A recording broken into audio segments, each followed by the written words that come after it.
Turning next here tonight to our cover story, and almost a year after Hurricanes Helene and Milton, many folks in the Tampa Bay area still do not have safe permanent housing. Leaders with one local organization are still seeing an increase in the number of folks who need help every month.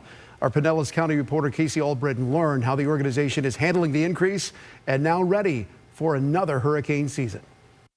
It was a rocky road because I was almost at a loss of, trying to figure out if I was going to split my children up and let them go separate places. Jay Casherell, Anderson-Levi, has 4 children and says after her home sustained damage after last year's storms, things got difficult. Our family went to sleep during the hurricane or whatnot. We woke up and I had water all in my living room. The living room was completely messed up. Her landlord didn't fix the problem, so she began looking for other places to stay. Months later, she received a phone call. HEP called and said, "Hey, hi, we have space for your family," and I did. I bust out crying because I was like, I just was about to give up, and as soon as I was about to give up, my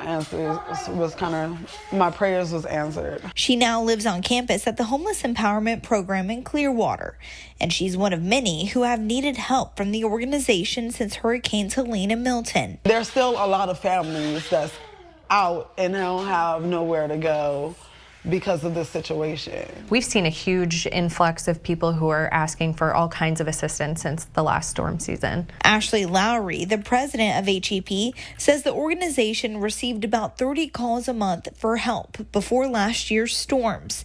And since then, that number has consistently stayed around 60 calls per month. We put some families into hotels for a period of time until they were able to get back on their feet and find housing of their own. So it's just kind of trying to think of ways to be creative to supplement the housing inventory. Here at HEP, leaders say they are updating their current hurricane preparedness guide to make sure every one of their clients stays safe this season.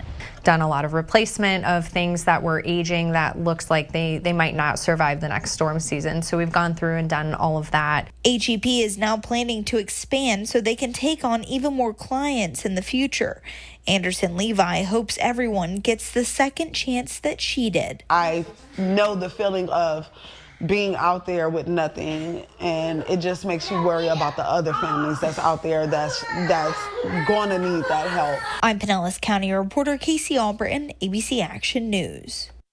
And Casey is dedicated to covering stories that matter to you in Pinellas County. And since Hurricanes Milton and Helene, she's been committed to covering stories of recovery, resilience, and preparation for the future. If you live in the county and you have a hurricane recovery story you'd like her to look into, just pull out your phone, scan the QR code on your screen to get